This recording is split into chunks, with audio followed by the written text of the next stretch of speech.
ஏனுங்கண்ணா, இப்போ ஒரு கட்சிக்கு வந்து சின்ன வேணும் அப்படின்னா அந்த சின்னத்தை வந்து அப்ளை பண்ணணுங்க.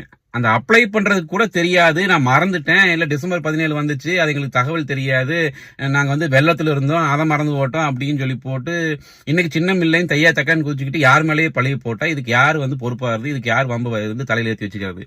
எனக்கு புரியவே இல்லை சீமன் அவர்களே. அதாவது உங்க கட்சிக்கு வந்து சின்னம் வேணும் அப்படின்னா, நீங்க ஒரு கட்சி நடத்துறீங்க அப்படின்னா வெறும் ban ban ban ban ban அப்படின்ட்டு எங்க வேணாலும் போட்டு அதை பண்ணிடுவேன், நான் இதை பண்ணிடுவேன், தமிழ்நாடு தனியா பிரிச்சிருவேன், நான் வந்து லட்சத்தீவுக்கு வந்து ஆர்மி கூட்டிட்டு போய் நான் வந்து பிடிச்சி இழுத்துருவேன், அதை பண்ணிடுவேன் இதை பண்ணிடுவேன் வெட்டி வாய்ச்சோடால மட்டுமே விட்டுட்டு இருக்கீங்கன்னா, உங்க கட்சிக்கு உங்க சின்னம் நீங்க வேணும்னா நீங்க தான் அப்ளை பண்ணிக்கணும்.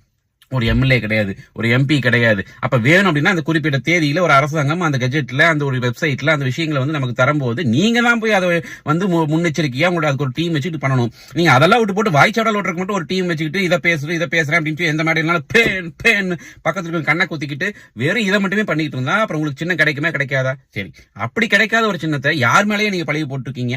நான் என்ன கேட்கிறேன், உங்க பின்னாடி இருக்கக்கூடிய இளைஞர்கள், அந்த இளைஞர்கள் இப்படி ஒரு தலைமை பண்பே இல்லாத, தன் கட்சியினுடைய சின்னத்தையே தக்க வைத்துக் கொள்ள தெரியாத, தன் கட்சியினுடைய சின்னத்தை எப்படி அப்ளை பண்ணணும் எப்படி வாங்கணும் அப்படின்ட்டு தேர்தலினுடைய நடைமுறைகளே தெரியாத ஒருத்தரை எப்படி அவங்க தலைவரை ஏத்துக்குவாங்க?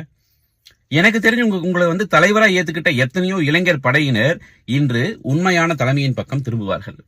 ஏன்னா வெட்டி வாய்ச்சோடாலு, நான் விவசாயத்தை வந்து அரசு உரிமையாக்குவேன், அரசு தொழிலாக்குவேன், அதை பண்ணுவேன் இதை பண்ணுவேன்ட்டு ஆட்சிக்கு வரவும் போறது இல்லை.